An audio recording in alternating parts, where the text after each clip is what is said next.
Well, you don't have to sit up. You could also just tilt your camera down a little bit. And we're live. Welcome to the WAN Show, ladies and gentlemen. We are going to have a fantastic show for you today. I'm super excited because I get to take possession of my new house today. So I was thinking maybe I would show Luke some pictures and maybe you guys could look at them too. You can, do you guys want to watch while we look at things together?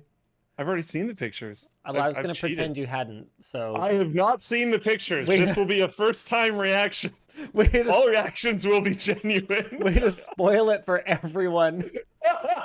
In other news, Microsoft has elaborated on the Windows 11 CPU requirements and is defending the requirement for a trusted platform module. So we're going to be talking about that. What else we got, Luke?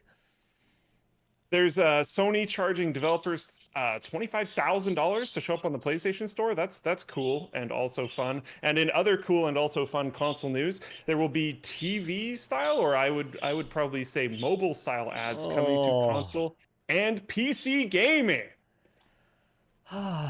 So cool! I'm so happy with this. Yay! All right. Yeah. Let's roll the intro. That actually sounds like the worst. Cool.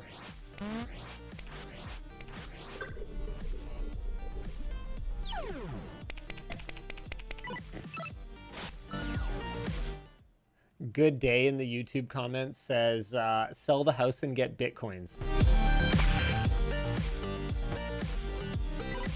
Sounds like a good strat. Yeah, that sounds like a helpful suggestion. The show is brought to you by Redux and Rich Wallet. All right, let's jump right into our first topic of the day. Microsoft has elaborated on their Windows 11 CPU requirements and defended the TPM requirements as well. So after the reveal, like Luke, were you a little surprised to find out that 8th gen Core and 2nd gen Ryzen were listed as the minimum supported CPUs? Very, extremely, I would actually say. Yeah, and this isn't one of those things where it's kind of like, you know, oh, I definitely have not seen those pictures before. Like, this is honest surprise, right? Yes. All right, because now, especially because my world is shattered. My world is shaken, Luke. I don't know what I can trust and what I can't, because, you know, I thought you were a truthful kind of character, and now I found out you've seen all these pictures already. Yeah. There's also stuff like, was it I think Vista, where they had this like pretty high system requirement, and then like no one listened to it, and then everyone hated Vista. So like, but it worked on those systems, even though it was just a bad experience. Like, yes. it doesn't seem like that's necessarily the case. Like it actually might require these. So we'll get into this. Now, the crazy thing about it though is that some older CPUs, because you got to remember there's two different important dates for a CPU. There's the date that it actually was initially available commercially. That's date number 1.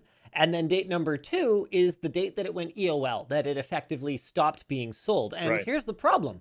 Some of those CPUs that are older CPUs were still being sold brand new less than 2 years ago, like the Ryzen 5 1600AF. Now, Microsoft has since announced that they are testing Zen 1 and Kaby Lake CPUs via the Insider program. However, installing the Insider Windows 11 build with an unsupported CPU will show a message that says the final version may not be available for you upon release, which is a pretty big downer. With that said, our internal testing has Windows 11 running on much older CPUs, so there's probably more to the story here than compatibility or performance. We actually got it running on a Core 2 Duo, and we just shot a video on how we did that, and it seemed to run completely fine. Like Core 2 Duo, what's that, 2007?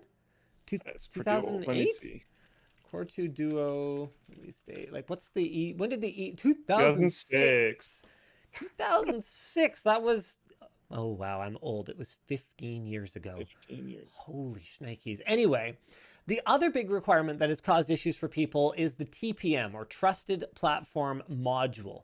Microsoft's PC Health Check app proclaimed that many modern PCs were incompatible due to a lack of TPM. The frustrating thing about that is that its only recommendation to rectify the problem was to buy a new PC. The PC Health Check app has since been pulled, and that's a good thing, because the last thing you want to do after a period of prolonged hardship around the world is say, hey, you know what? Things not working out for you so great. PC's a little old. You know what? Go buy a new one. But Just buy a new one. You don't just what are have you complaining a bunch about? of money to just go buy a new one. Why don't you have money to buy a new one, you slob? Like that's the way a lot of people felt about it, and that's justifiable, because if you have a perfectly good computer, why should you suddenly just have to throw it away and buy a new one because you don't have some little validation module thing? And of course, just because your computer might have the option to add a TPM doesn't necessarily mean that it will be easy to do it. Scalpers immediately bought out stock of TPMs and put them up on sites like eBay for many, many times the price. The good news is that most platforms since 2015 have a TPM integrated into the firmware. It's just disabled by default on DIY motherboards. So all of this confusion has led manufacturers like MSI and Gigabyte to make press releases with supported lists of motherboards that can use TPM 2.0. Although, here's a problem.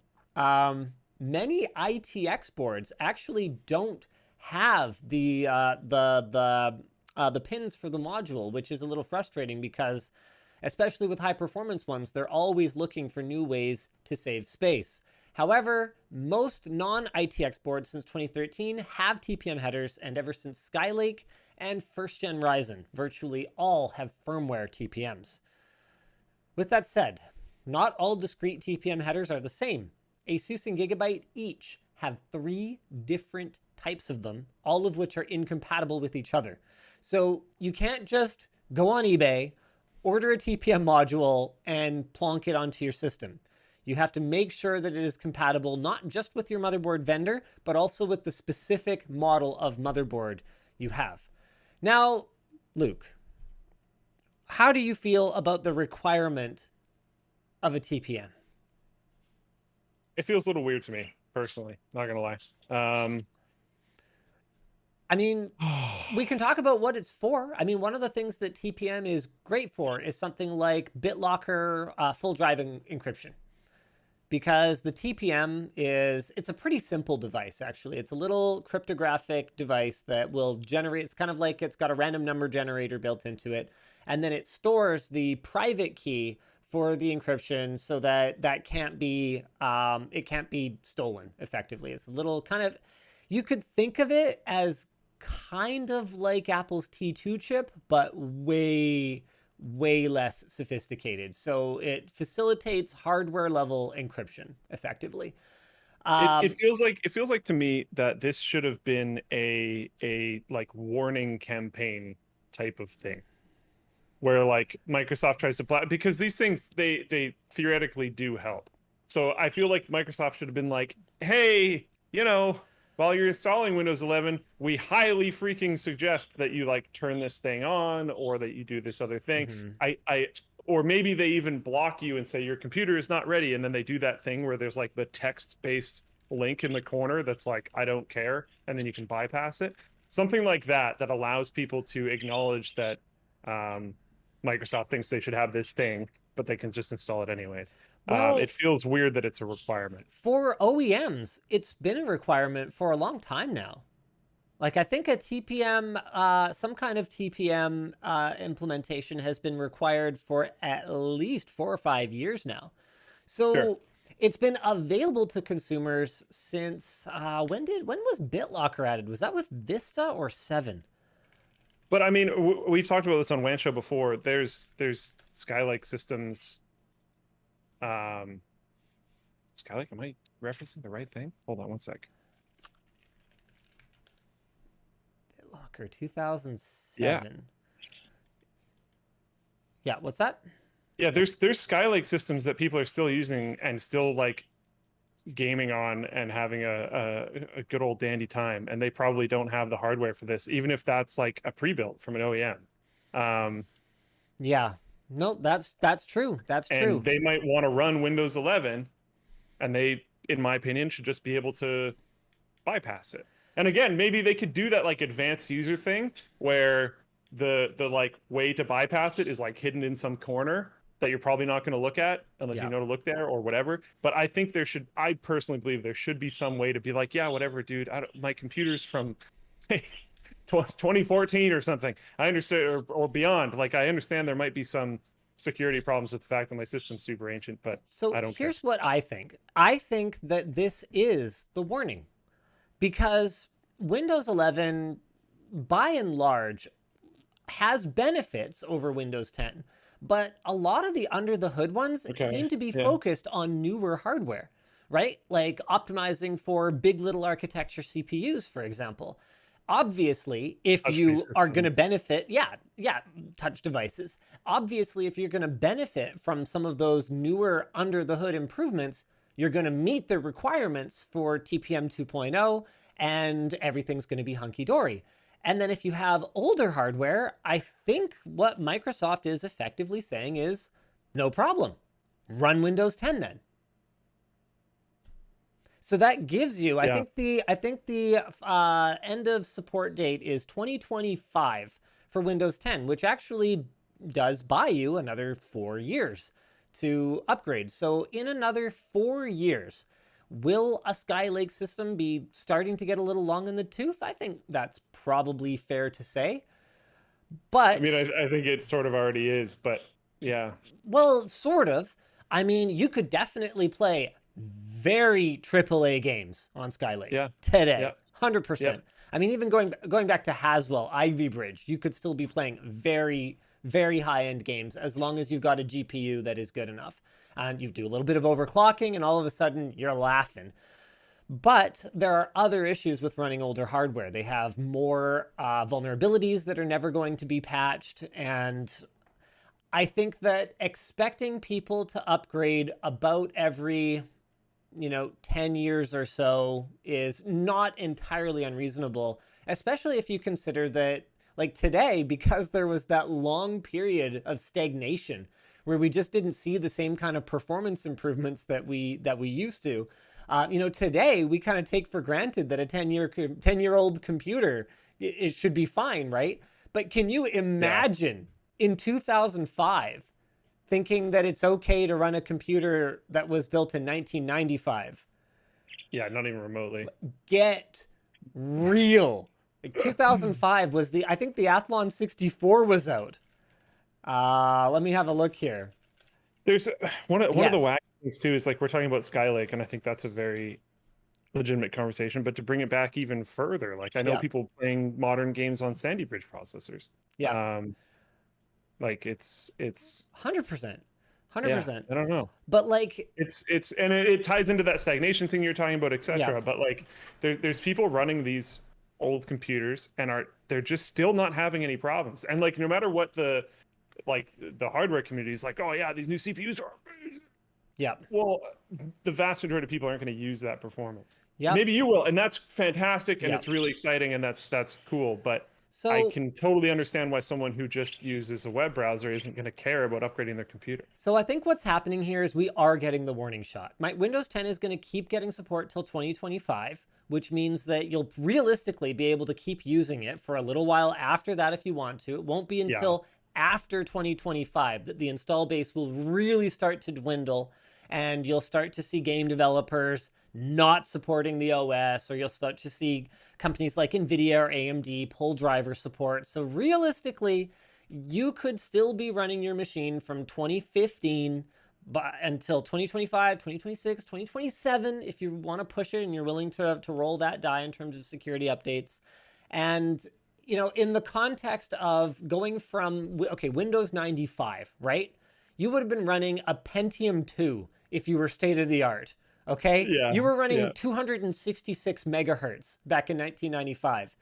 In May of 2005, you were running an Athlon 64X2 if you were state of the art, okay? So yes, the hardware hasn't moved forward in that way over the last 10 years. But that doesn't mean that computing hasn't changed that much in 10 years and that we don't need to do something about standardizing the platform that people are running on in some meaningful way. And Microsoft's justification for this ultimately does kind of make sense to me, even if I'm not thrilled about it. In a nutshell, they say, look, this comes down to security. Microsoft claims that PCs using a TPM and Secure Boot reported 60% less malware thanks to virtualization-based security. And if Microsoft wants to A stay lot of competitive, attacks are in that vector these days. exactly. If Microsoft wants to stay competitive with Apple and Google, so Google doesn't even have 10-year-old hardware to deal with on Chrome OS. And then Apple just gets to deprecate things whenever it pleases them because they're so vertically integrated and their customers will just accept it. If Microsoft wants to do something to move Windows security forward, like as a platform, as something that they can really message about, I actually think that this could be a big part of the reason that Windows 11 exists at all. So yeah. I don't see them backing down from this. And it's Windows. There's going to be hacky ways to do it probably.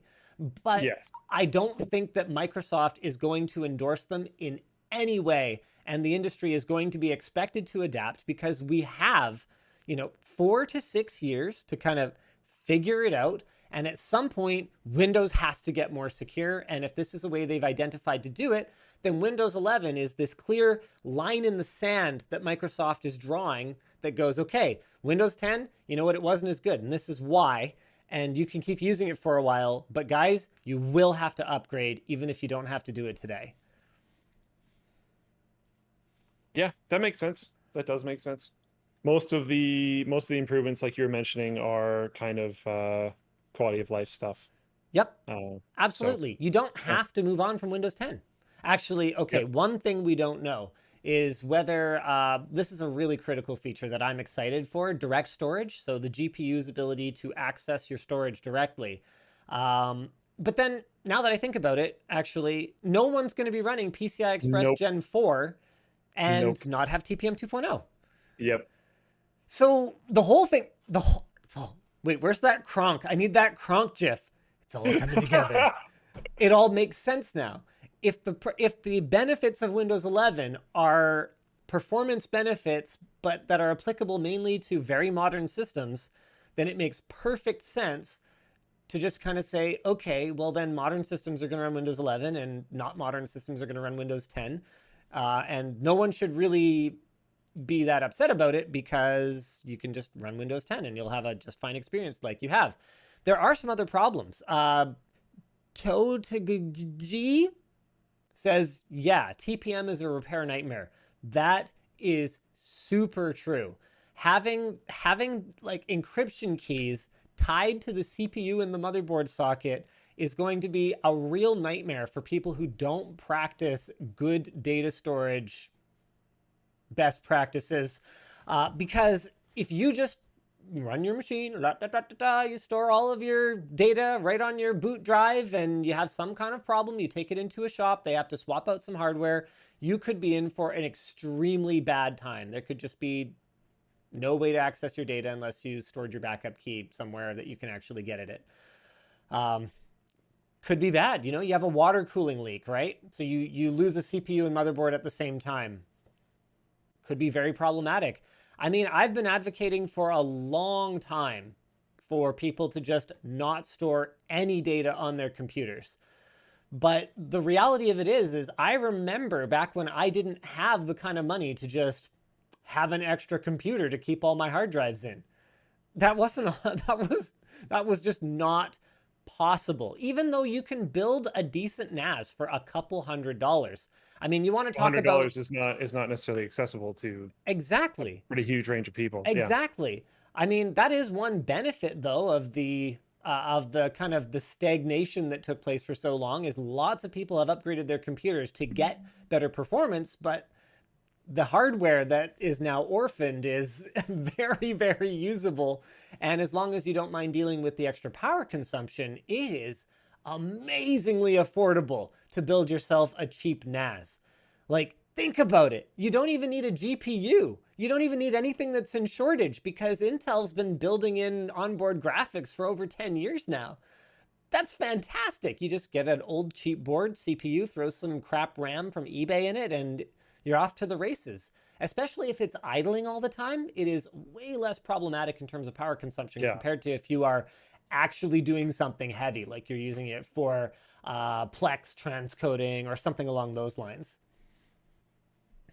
Yeah, I wonder, probably not much, but I do wonder what this might do for Linux advocacy, because a lot of this old hardware, like we've been talking, is still legit, especially if what you're doing is not heavy.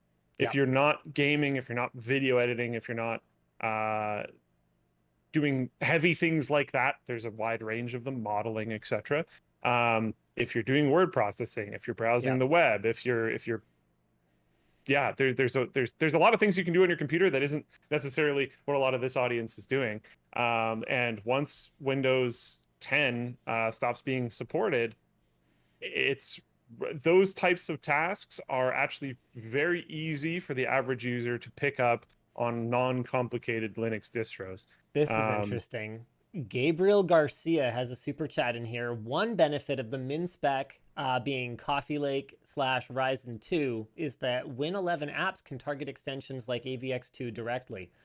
Yep, that is a huge benefit. All of a sudden, having this kind of clear line in the sand for what developers can expect from a system that's running an OS makes it a lot cleaner to optimize your apps. Yep, that is. You're probably going to see more, and we saw this kind of stuff, and it annoyed the hell out of me with companies like Elgato, despite them making tons of fantastic and amazing things.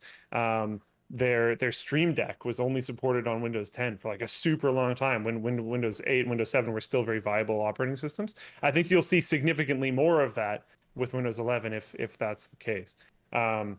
But yeah, I think the low end system game more than ever, even though it's already a bit of a thing, I think the low end system game might look a lot more Linuxy for the next while. Someone in Floatplane chat said Linux will run on a potato, and I'm like, yeah, that's my point, kind of. Yep. Exactly. Because a lot of these older systems, it could be a very fantastic answer for it. It'll be interesting to see if anything does kind of shift more than it already has in that realm. The Real Tech Guy says, okay, but like as someone who works in a computer repair shop, from a customer's perspective, why should I have to have a NAS? That's such a great question. So when someone comes into the shop and they go, why should I have to have a NAS? The answer is, you shouldn't.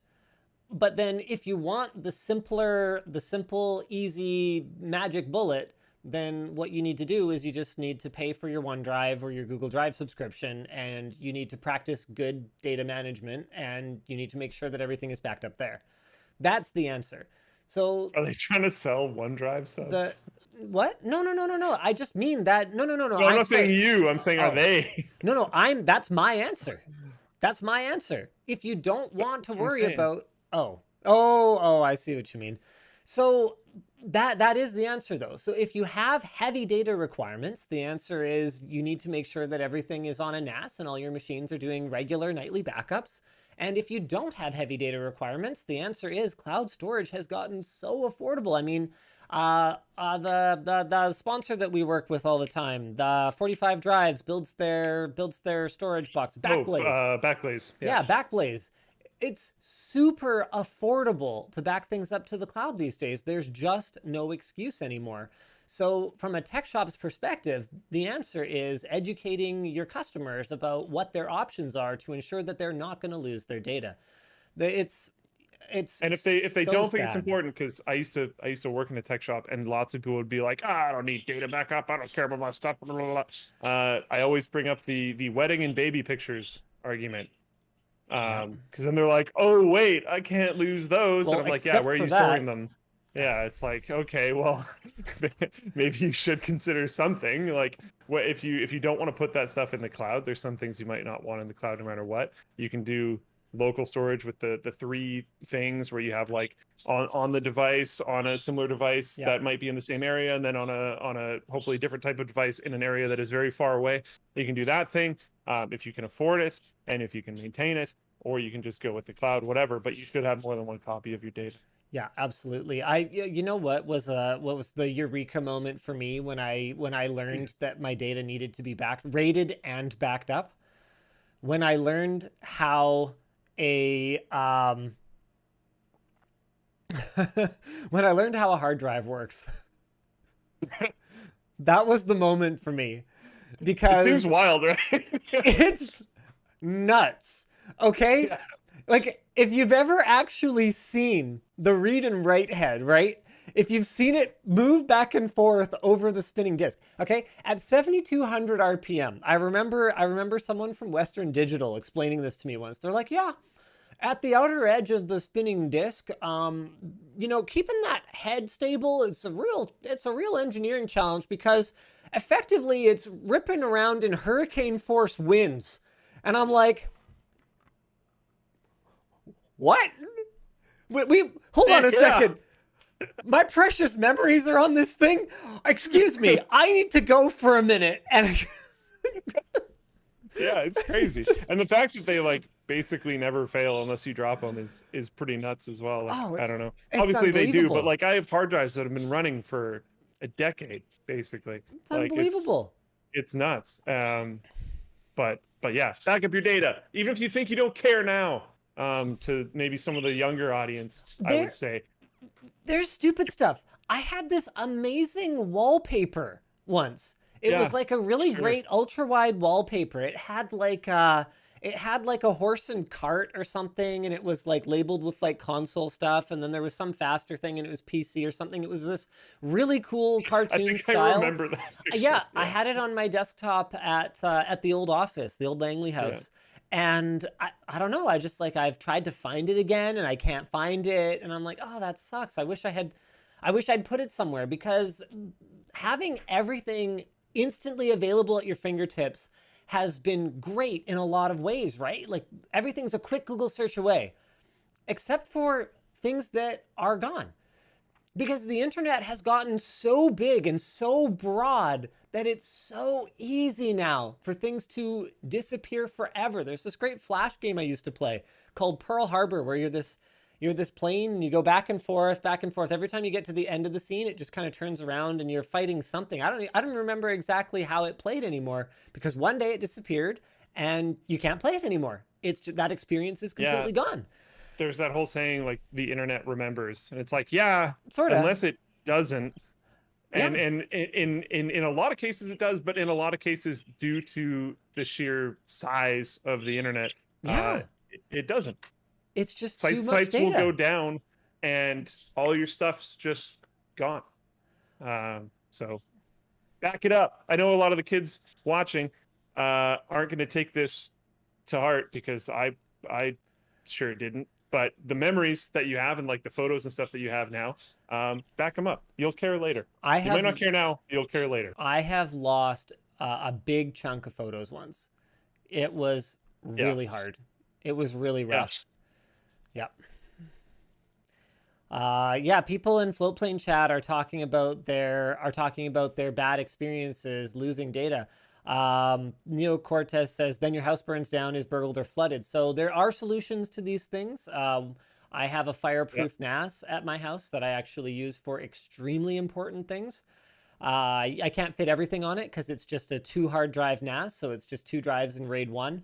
But you should absolutely have some kind of contingency. Also, conveniently, I have a super fast internet connection both at home and at the office, and I have keys to the server room, so I can put things at the office if I really want to. Ha ha ha ha. But off continent or off like general geographic area is also a very good idea. Like if you're planning on backing up data and it's not in the cloud, it's that 3 stages thing at a minimum is very important. And RAID doesn't count. It should be rated, but RAID does not count. I am surprised that there isn't kind of like an open source, super easy to use, community-based, like, hey, I'll show you my data if you show me yours kind of backup app. I've been pushing the Unraid guys to build this forever. Like Unraid Friends or something like that, where what I want is fairly straightforward, just built right into the OS. I can friend someone effectively, and we can allocate we can cross allocate a shared storage space to each other, and then it will effectively just take whatever I want to put in my offsite important folder, or I'll flag certain folders as key folders. It'll synchronize them to my friend's server and store an encrypted copy locally on their server. And then I can effectively take some of my storage and give them the same thing. Now you can set up stuff like this. You can do it manually, but I think it's the kind of thing, I've told them for years now, I think it's the kind of thing that could really set their software apart. You can do it.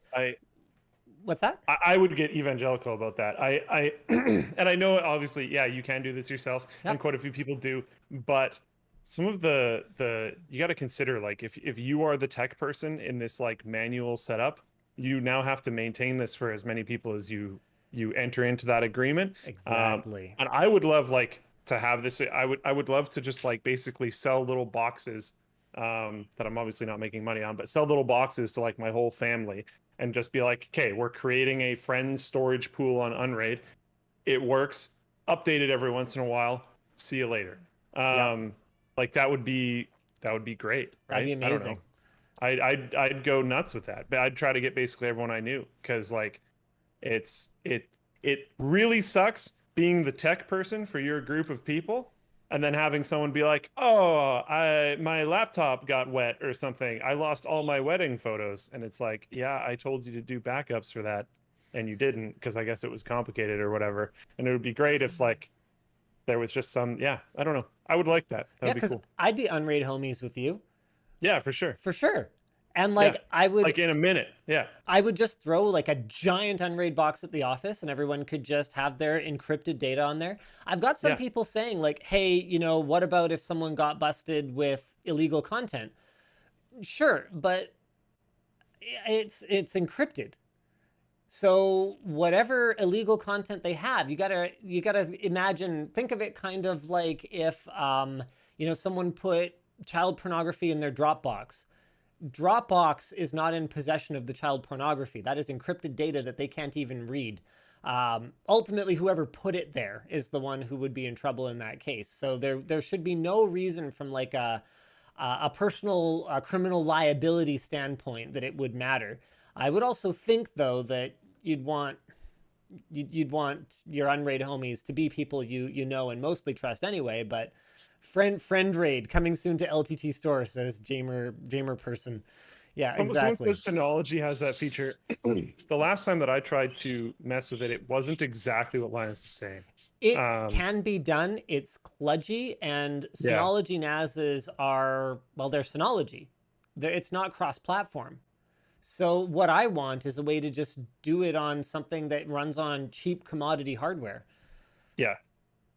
Yeah, because you like, I just gave I probably put that person down that path because I said I would just sell my family these little boxes. But that's not particularly what I mean. Like my brother's pretty techie, my dad's pretty techie, etc. They would probably just want to use some old computer hardware that they had laying around and connect some drives to it. Like they wouldn't want to buy a new Synology NAS. Like, yeah, it's different. Yeah. People are saying, try explaining that to a judge. I don't have to explain that to a judge. You guys don't think this has ever come up? Like, come on, guys. You gotta use. It's come up many times. You gotta use your common sense here. All right. Cool. All right. Why don't we talk through our sponsors, and then I'll be showing you guys some pictures of my new digs. I'm pretty excited. That I have never seen. Let's do it. That Luke has never seen. The show is brought to you today by Build Redux. I need to scroll down to the whole thing here. There you go. Redux is a PC builder striving to bring PC gaming to the masses. They have no markup on the parts, just a $75 build fee. So you pick your budget, pick your games, see how they're going to perform, and let Redux build your PC for you. You can customize what's going inside based on the games you want to play, and Redux gives you a 2-year warranty on parts and labor. So don't wait. Start your build today at buildredux.com/Linus. Finally, the show is brought to you by Ridge Wallet. Stop carrying around pointless items in your pocket. Just carry your Ridge wallet. It doesn't fit too many cards, but that's exactly the point. You don't want to have a bunch of pointless cards. And everything is still easily accessible. You just press on the side and boom, all of your cards come out. It uses 2 metal plates that are bound by a strong elastic band to keep them held tightly together, and it's RFID blocking, so, well, the RFID is blocked. They offer a lifetime guarantee. It's available in aluminum, carbon fiber, and titanium, and they don't just sell wallets. They've got battery banks, bags, smartphone covers, and more. So use offer code WAN to get 10% off on everything on ridge.com/WAN. All right, so this is it. This is it, the new digs. Here we go. Should we start with like the main floor, I guess? You know what my favorite part of this is going to be? The part where you've never seen it before? Also that I can't see them. Oh, well, that's a little awkward. All right. Well, there it is. I will bring up the stream, but it will be very delayed. But yeah. All right. Yep. That makes sense. So that's the stairwell. The style is a little over the top for us. Like it's super nice, but in like a kind of old fashioned kind of way. So that's pretty cool, but I will. There's a thing where like when it's decorated and done up by the person that currently lives there, like people, anyone who's like shopped for apartments or done anything like that, they'll know like it's your own flair on things is going to change the place a lot. Yeah, but that fireplace though. Yeah. True. I get a kick out of this picture frame. So you've got the picture, you got the frame around it, you got the light that shines down on the picture, and then you've got another trim that goes around the picture. And I'm kind of sitting here going, I don't own a single piece of art. What do I do? What do I put there? I have no idea. There's all this like wiring in these walls that just, I don't want a light there. What would I do with a light there? You could put your it's not your wedding photo. The one with you and Yvonne on the thing. Oh, the honeymoon photo. Yeah. Yeah, I could put that there. I know you. Yeah. I don't know, man. Here's the out of the things that you have, that's the only thing I can think of. Yep. Here's a shot of the kitchen. So we're probably going to refinish the floors. They're solid wood floors, which is super cool. Would be extremely wasteful to take them out. So I think we don't like the color. So I think what we're going to do is we're going to sand them down and refinish them something a little bit cooler, a little bit, a little bit less, a little bit lighter, maybe a little bit cooler. We're pretty overall happy. The kitchen looks pretty amazing. So many people are telling me to put a TV above the fireplace. Guys, are you doing that to trigger me? Is that why you're asking me to put a TV above my fireplace? It's the worst. I refuse. I absolutely refuse.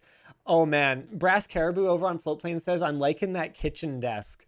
Okay, so that's not called a kitchen desk. That space is designed for you to take phone calls and write down messages and stuff. Yeah. Remember that? Kitchen desk. There's so many things about this place are so like 1995 baller 90s. Yeah. Super baller 90s because everyone had corded 90s phones, right? Yeah. And you would often, someone would call your residence and not be able to call a specific person. So it was very often they would get the wrong person. It would be very often that person would not be available at that time. So you would want that like desk so you could like take call Post-it notes. I think it was built in 92. So that should give you some idea of the era of things. Unfortunately, that means there's no network wiring whatsoever. But hey, at least they've got this fantastic built-in bookcase unit with this wonderful TV spot here that you can tell is totally the shape of modern TVs. So that's really convenient. Absolutely fantastic. Yeah, it is CRT-tastic. And then over here, this spot right here is a built-in CD storage unit. By the way, another very, very specific art location. I know, right? I just don't know what to do with that stuff. It's just... It actually has more than 2 fireplaces. There is a There's at least one more. I can't remember how many more there are because I think we're putting in one more. Let's see. That's it for the main floor. If you guys are bored of this, I can definitely stop showing you house pictures, but if you are not bored of it, I would be happy to show you a little bit more of it. There's a good look at the downstairs here. I'm just making sure we can't see outside. Yep, there we go. There's a good shot of the downstairs. So there's a foosball table there. This is funny. Apparently this closet is specifically a little bit taller than a normal closet so that you can tuck your folding ping pong table into it. That is apparently a thing. I forgot about that. That's actually amazing. Oh my goodness, dude. So that's pretty great. There is an unfinished basement. Oh man. Most of the basement is unfinished.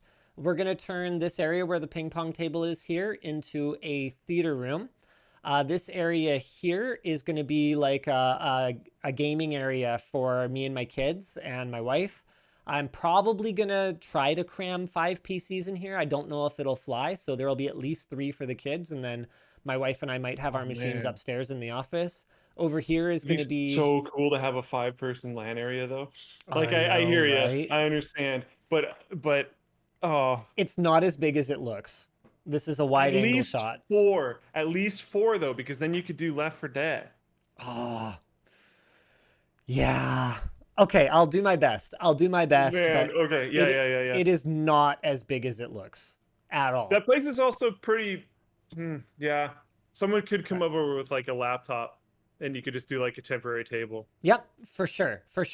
And there'll be a second, or there'll be at least one other gaming machine, or there'll be at least 2 other gaming machines in the basement. So there'll be one in the media room, obviously. And then there'll be a VR space that's over where that foosball table was. That will also have a TV on the wall and will obviously also be gaming capable if it's going to be where my VR setup's going to be. Right. So there's going to be a lot of content coming over the next little bit here, guys, because this place is going to need a real tech makeover. I don't think I'm going to do all of the stuff myself this time, though. It took me 10 years to get my current house to the state where I'm really happy with the technology situation, with my server closet, with my Wi-Fi access points everywhere I need them to be. Everything's hardline, Cat 6A. Like, this place is perfect. I've got all of my base stations, my lighthouses for my VR in the living room, all wired up through the ceiling, so none of the cables are running down the wall or anything like that. But it took me... It's not often I get home at the end of the day after work and I feel like crawling around in my crawl space. You know what I mean? Like, I think I'm going to let a professional come in and do the Cat 6A this time instead of doing it myself. So a bunch of people in Flowplane chat were asking for moving vlogs. I guess you can speak to this. I don't suspect there will be moving vlogs, but no. Like what you just said, I'm sure there will be like tech upgrade. There will be content around the house anyways. So the people are asking to see the mechanical room. So like the boiler and furnace and stuff. So it doesn't have a furnace. It has in-floor radiant heat, which is sweet. And get this, I don't even have to hire someone to do the check of it because Jake got Fleer to send us that like $30,000 thermal camera. So I'm just doing it myself. So you just turn the heat up across the whole house and then you just walk around with your thermal camera and make sure that there's no dead spots. Yeah. Pretty cool. Anyway, here's the mechanical room is crazy. It's huge. This room really is as big as it looks. And the reason for it is that they had intended to put in a pool and they never did it. And they had wanted all the pool equipment in this room and it never went in. So it doesn't have a continuous water heater like we put in our current house, but it does have 2 hot water tanks. So you should basically never run out, which I thought was pretty funny. That is a very 90s continuous heaters don't exist yet, or they are too expensive solution to that. And there is absolutely no Ethernet in this place whatsoever. So I'm going to need that. Telus says fiber is available to the address, though, so that's good. So someone in chat said, "Where's Luke's room?" And then someone responded, "This looks like Luke's room." Nice. I dig it. Here, this can be Luke's room. JK, this is the master bedroom. Pretty simple. You know, a lot of the places we went and looked at had crazy master bedrooms. Like, There's So this weird. sitting area in it, and Yeah. like I'm kind of sitting here going, who sits in their bedroom? Like Yeah. that is so weird. Or they would have like a balcony that opens out in front of the house. And I'm sitting here going, they'd have like and it would be staged by the realtor or whatever, and they'd have like a little table for sitting and having tea or what. And I'm sitting here going, who would Why do do you do that? that Who in would your be, room? yeah, why would you do that in your Yeah. room? Unless you have like literally a servant, but like that's, you know, Because a little cringy. it's always places where you would see this stuff that are enormous, right? And have a gorgeous backyard and patio. So I'm sitting here going, why on earth would I be Don't go there. sitting on the top of the front of my house when I could just be in my backyard where I have privacy? Yes, I would Obviously. like to observe the cul-de-sac or wherever it is. Yeah, or whatever. I need So to I need to observe every car that drives down my street perfectly. um I think that's pretty much it for the pictures that I can show without showing any of the exterior. And that's my goal, is to not show the exterior of this house at all. Something that we did to make things a little bit more challenging is a thing I'm just actually not going to talk about, just to make my life easier. So I get to go pick up the keys in 20 minutes, which means we better get through some more tech topics. Otherwise, we're going to have had a one topic show. So Yeah. thanks for looking at house pictures. Oh, people are asking all kinds of things here. It's so obvious you don't have servants, says Noobmaster96. Yes, I do not have servants. Yes, it has air conditioning. I actually like the air conditioning at my current place better, not just because I did it, but because it's room by room at our current place, because we did it with mini splits. Whereas at the new place, it's just one big unit. So you're gonna have rooms that are hotter, and you're gonna have rooms that are not as hot, and that just is kind of annoying. Someone says, looks like the roof needs to be redone. The roof does need to be redone. It's gonna cost like $100,000 or something like that. We're putting in solar though and stuff. So Oh, that's cool. there's a Yeah. reason we're going like super sustainable, like forever Are you getting roofing. power walls? I don't think Powerwall's here yet. Oh. There's solar roofing stuff isn't here yet. So Oh. I don't know. I haven't actually looked into that. Yep. Tech topic? Tech topic? Or are we still doing house questions? Yeah, let's do a tech topic for sure. Heck yeah. Former Microsoft employee stole $10 million in Xbox gift cards. Amazing. I'm going to butcher this name, but I'm going to try it. Volodymyr Kvashuk was working at Microsoft's Redmond office testing e-commerce infrastructure. He's a 26-year-old. I don't know why this matters. He quickly discovered a flaw in the system that he then exploited. He did not report it. He exploited it. He started small. He started off with $10 to $100 codes. He didn't generate really all that many, but he was scalping them. He was selling them. 2 years later, only 2 years later, he had generated over 152,000 gift codes at a valuation of $10.1 million. He flipped those cards for Bitcoin and then flipped that Bitcoin for cash, and was very quickly living on a 7-figure lakefront home. I don't know how you could possibly think you weren't going to get caught for that. I mean, oh man. But I suspect just like after a while of not getting caught, he just thinks he's invincible and then buys a 7-figure lakefront home. I guess so. I mean, He was hubris, sentenced to 9 right? years in prison. That is some classic hubris. 9 Yeah. years in prison for gift card theft. I mean, it was $10 million of $10 gift card million. theft. He effectively stole $10 million. Yeah. That is crazy. Apparently, he was responsible. I don't see where this is. Yeah, he flipped so many cards, 152,000 cards that were just generated out of thin air, right? So he was responsible for global fluctuations in the price of Xbox gift cards on reseller markets because he flooded them so hard. Holy, absolutely crazy. That's nuts. That is unfreaking real, man. Oh, what can you do about it though, right? Yeah, I mean, The second it goes into Bitcoin, it's a little difficult to track. I do wonder how exactly he was caught. I don't know if like one of his fellow employees comes and visits his home and is like, how'd you get this? But yeah, pretty crazy. Pretty crazy. All right. I am getting a call from the wife, so I think I'm going to have to go pretty soon, but why don't we try and get through a couple more topics here. Intel and Apple are going to be the first to get 3 nanometer from TSMC. They are both lined up as the first customers for the new process, which will be referred to as N3 and will be deployed in late 2022. It'll offer a 10 to 15% performance increase at the same power and transistor count, a 30% power reduction at the same clocks and complexity, as well as 70 and 20% gains in logic density and SRAM density, respectively. According to a Nikkei report, both companies are already testing their chip designs that are being produced using the N3 process, and it also states Intel is apparently preparing at least 2 products to be made with the process, one for notebooks and one for servers. It's possible these will only be more niche products as opposed to Intel's mainstream consumer products, but only time will tell. Apple will be using N3 on an SoC in late 2022 or early 2023 in the iPad, and apparently that will be a new processor versus the current M1, which kind of makes sense because M1 will have had, well, it'll be 2 years, at least 2 years old by that time. We know that Intel will be outsourcing some Atom and Xeon-based SoCs to TSMC, so it's a safe bet that these are among those products.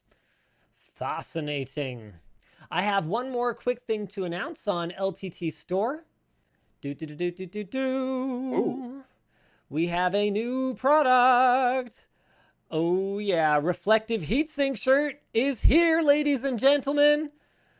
Look at this fantastic modeling team we've got. That's right, it's reflective. Has a reflective LTT logo on the back. Look at this guy. Look at this girl. Look at this guy. Look at this other guy. Hey, and you can get them now for $19.99. Also, we have brought back mystery shirts.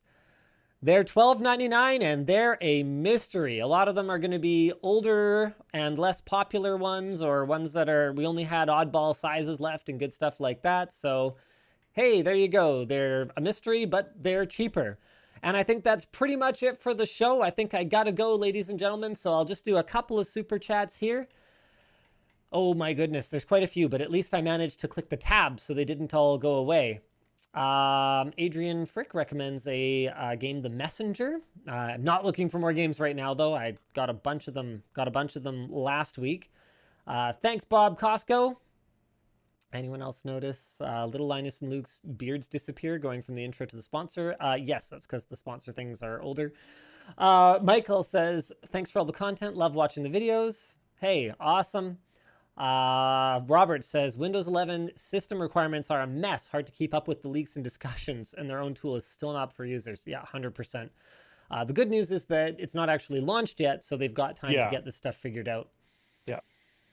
Hunter says, the TPM 2.0 requirement is going to put a strain on schools. I can tell you for a fact my district can't afford / doesn't want to pay for new positions. Yeah, that's actually a really, really good point. They do have quite a few years. But I do know that a lot of schools try to stay on the most modern operating system at the very least. So that will make that tough. Tomek says, live streams don't work in the Floatplane app I built for WebOS TVs. I'm going to fix it and test next week. Sweet. A WebOS app. That's pretty cool. That's very cool. Yeah, I'm an LG TV guy myself. So unfortunately, most of the time anyone's live streaming on Floatplane, it's me. So there's no point in me watching it on my WebOS TV, but that's fantastic.